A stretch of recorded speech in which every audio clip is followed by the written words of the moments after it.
They are often called the most versatile crop on earth, feeding people and livestock and yielding oil and protein for hundreds of uses.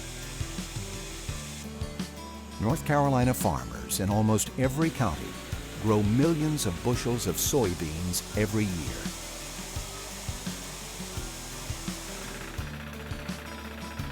From the ink in your newspaper to the paint that beautifies your home, to fuel for America's vehicles and food for our tables, soybeans are vital to America and our economy. Well, just off the top of my head, I'm familiar with probably about 178 different products that are made out of soybeans. We have soy foam cushions in new Mustang Fords today. John Deere combines have soy panels, fenders on new tractors, the hood formed plastic hoods on new tractors. There's just so many, carpet backing, all your food, there's a lot of food products that have soy. I've seen exhibits of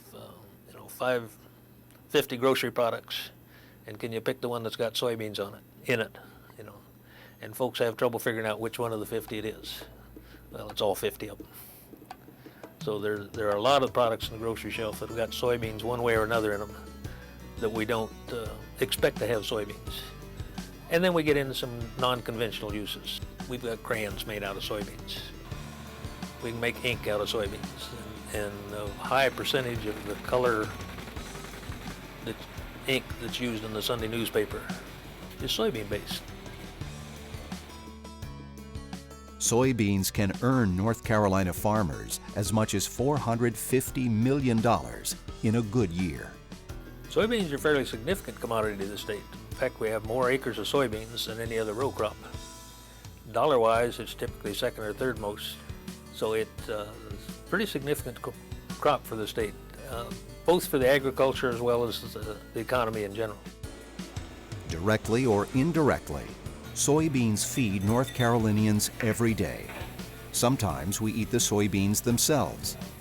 Edamame is the Japanese name for tender young soybeans.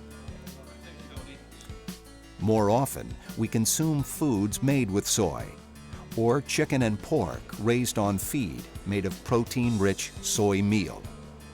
Soybeans are a two-product crop. We get both the oil and the meal out of them.